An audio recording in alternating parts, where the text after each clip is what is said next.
Good morning, Montfortians. Let's start with today's topic, that is variation of conductivity and molar conductivity with concentration. Molar conductivity increases with increase in dilution, or you can say molar conductivity increases with decrease in concentration. Whereas specific conductivity, that is kappa, decreases with increase in dilution. So why this is happening?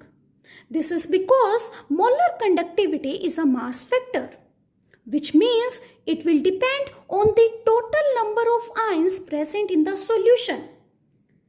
As on dilution, more ions will produce in the solution.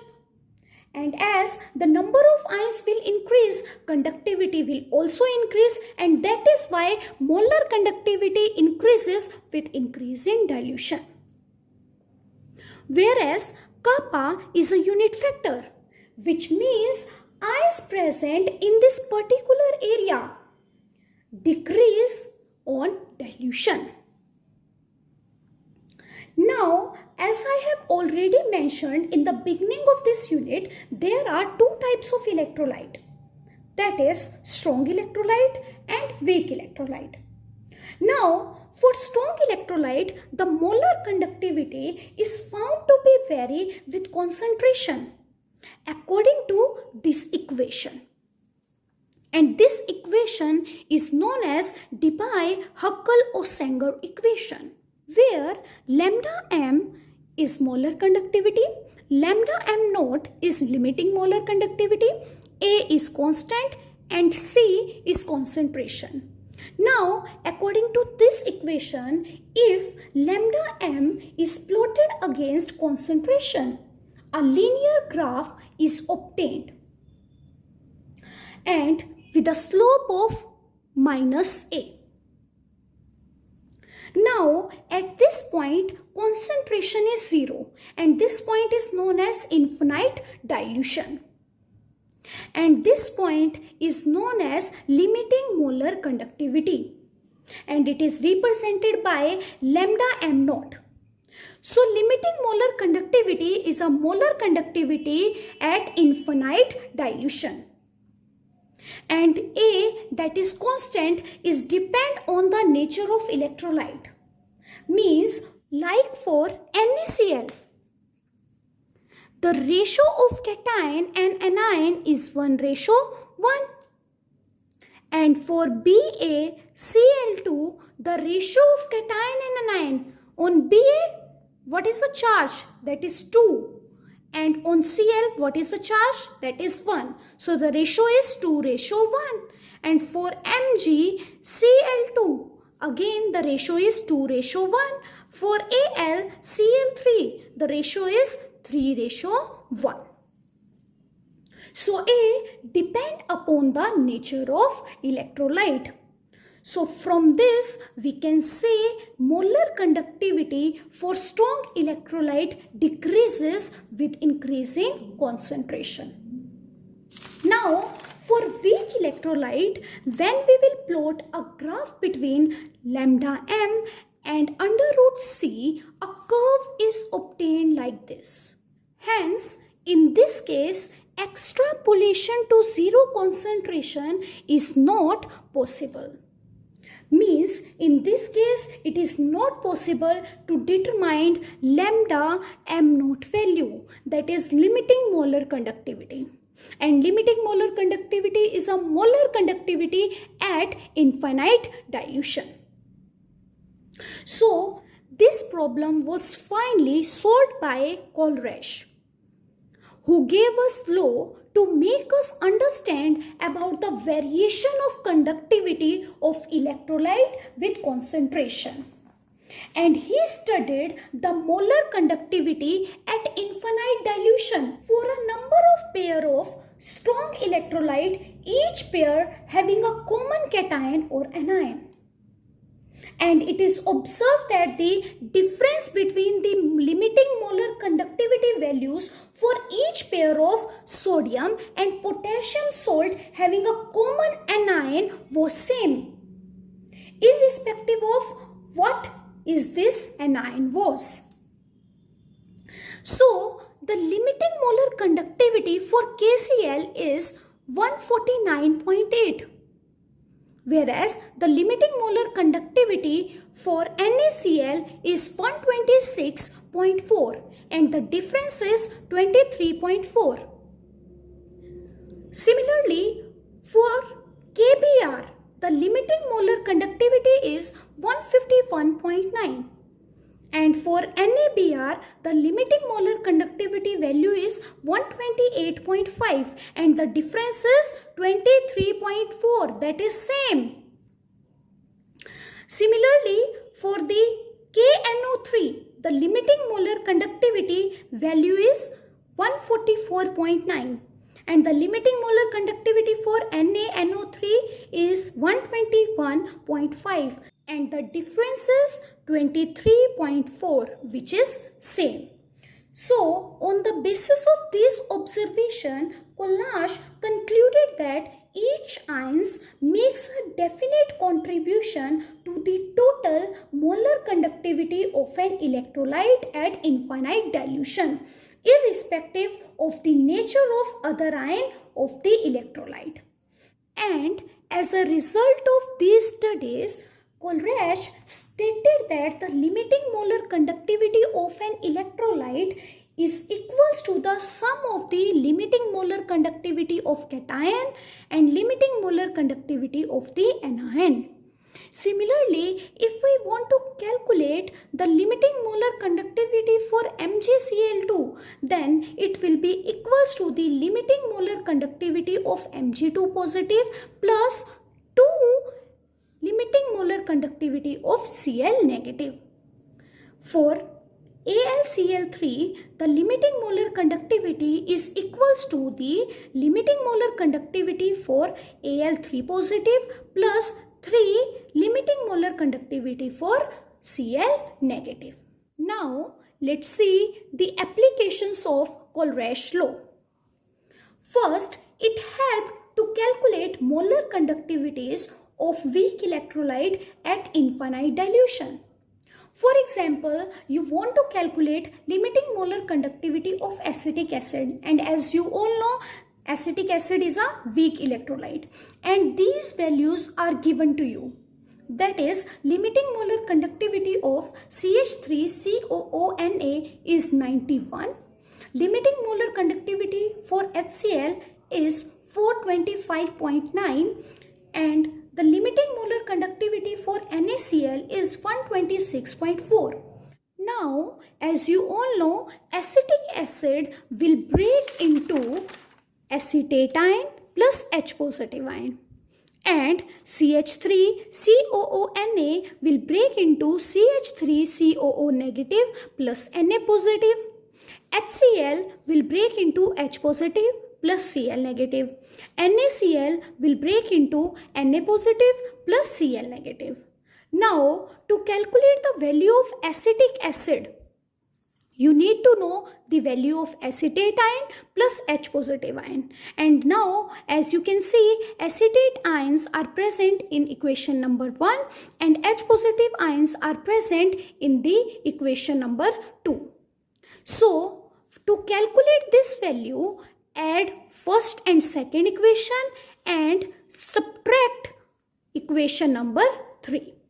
Then you will get limiting molar conductivity of CH3CO negative plus limiting molar conductivity of Na positive plus limiting molar conductivity of H positive plus limiting molar conductivity of Cl negative, then minus limiting molar conductivity of Na positive minus limiting molar conductivity of Cl negative. Then Na positive and Cl negative will cancel out each other and you will left out with limiting molar conductivity of CH3CO negative plus limiting molar conductivity of H positive. Now the same operation apply for the given values of these. So you will get limiting molar conductivity of CH3COOH gives, you have to add first and second equation, which means limiting molar conductivity of CH3COONA plus limiting molar conductivity of HCl minus limiting molar conductivity of NaCl. Limiting molar conductivity of CH3CONa is 91, whereas limiting molar conductivity of HCl is 425.9, whereas limiting molar conductivity of NaCl is 126.4. And after calculation, you will get 390.5 Siemens centimeter square mole inverse. That is the limiting molar conductivity of acetic acid. Second application of Kohlrausch law is calculation of degree of dissociation of weak electrolyte. Now, as you know, degree of dissociation is represented by alpha, and it is equals to the limiting molar conductivity at any concentration. Limiting molar conductivity at any concentration upon limiting molar conductivity at infinite dilution. Now, limiting molar conductivity at any concentration we can calculate by the formula kappa into 1000 upon C. And the limiting molar conductivity at infinite dilution we can calculate with the same formula, that is the sum of cation and anion. And the third application of Kohlrausch law is used to calculate dissociation constant, that is K, and it is equals to the C alpha square upon 1 minus alpha. And as you know, alpha is degree of dissociation, and which is equals to limiting molar conductivity at any concentration upon limiting molar conductivity at infinite dilution. Now, if we will put the value of alpha in this equation, then we will get the expression this. And as you know, C is concentration and alpha is degree of dissociation. Now, in this chapter, we will discuss about two cells. So, first is electrochemical cell. So, electrochemical cell is a device which used to convert a chemical energy produced in a spontaneous redox reaction into electrical energy. Or you can simply say electrochemical cell is a cell which converts chemical energy into electrical energy. Electrochemical cell is also known as galvanic cell or volcanic cell. Now, the electrochemical cell consisting of zinc or copper metal is known as Daniell cell. Now, let's see the construction of Daniell cell. Daniell cell consists of two beakers. One is on left hand side, second is on right hand side. The left hand side beaker contains zinc rod dipped in zinc sulfate solution, and right hand side beaker contains copper rod dipped in copper sulfate solution. And connect these two electrodes with the voltmeter. This zinc rod will act as anode having negative charge, whereas this copper rod will act as cathode having positive charge.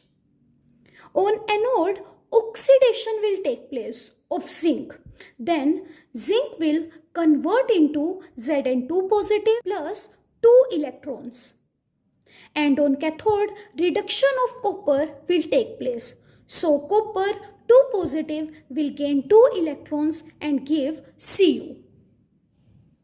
So due to this oxidation, this cell is known as oxidation half cell. And due to reduction, this cell is known as reduction half cell. Now, you can remember the construction of Daniell cell with the simple trick, that is LOAN. L-O-A-N. L means left hand side, O means oxidation, A means anode, and N means having negative charge. Again, L means left hand side, O means oxidation, A means anode, and N means negative charge. And the opposite will take place on the right hand side. Now, outer circuit is complete with the help of connecting wire, and inner circuit we will complete by placing a U-tube or salt bridge.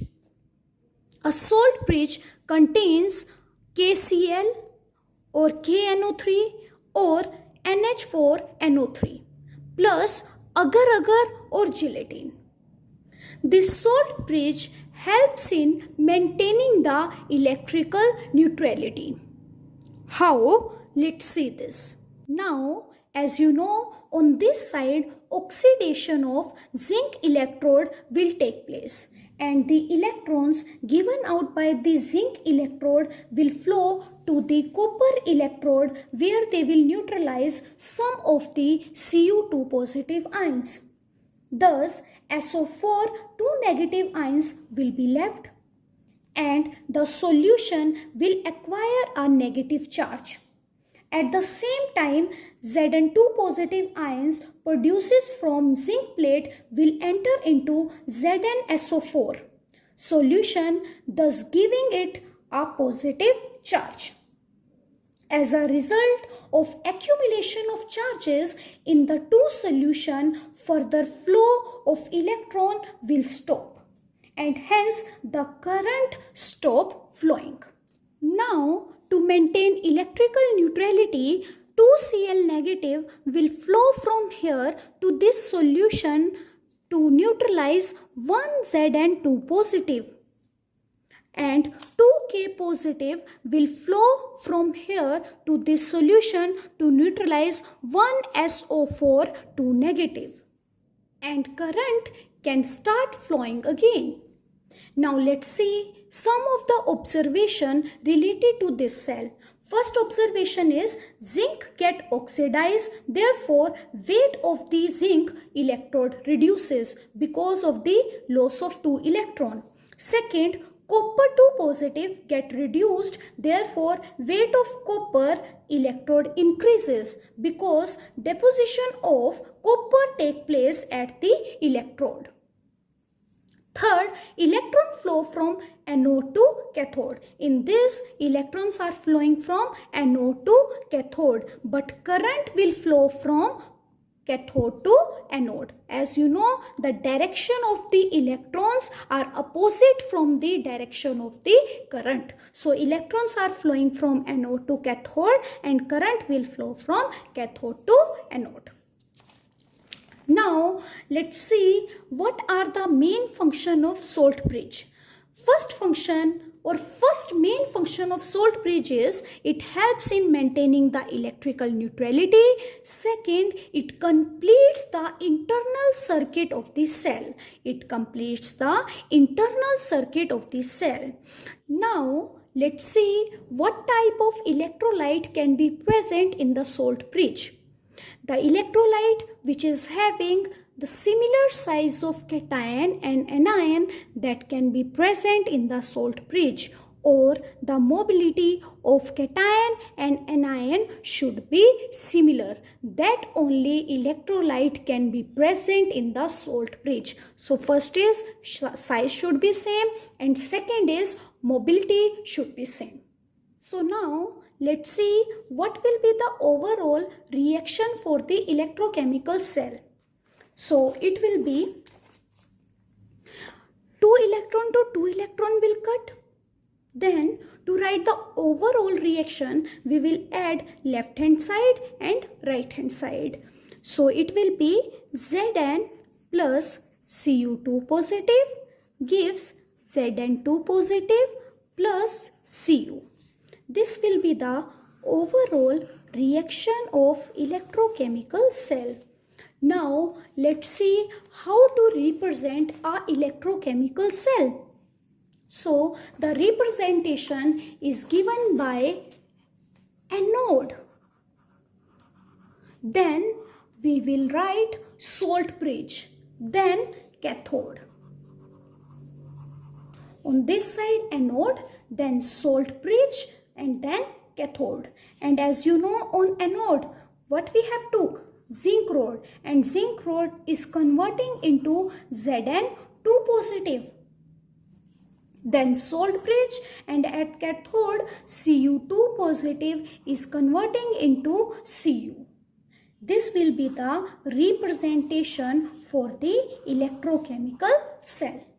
Now, at concentration 1 mole per decimeter cube, it was found that the electrode potential of electrochemical cell is 1.1 volt.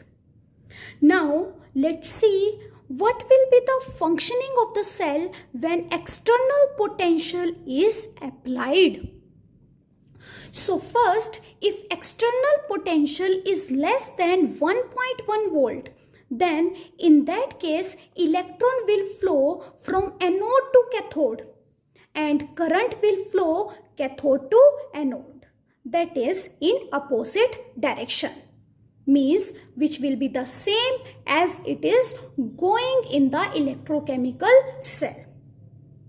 Second, if the external potential is greater than 1.1 volt, in that case electron will start flowing from cathode to anode and current will flow from anode to cathode, means the reaction takes place in opposite direction, that is the cell functions like an electrolytic cell. Third, if external potential is equals to 1.1 volt, then reaction is at equilibrium, which means neither forward nor backward reaction will take place. So that's all for today. Have a nice day ahead.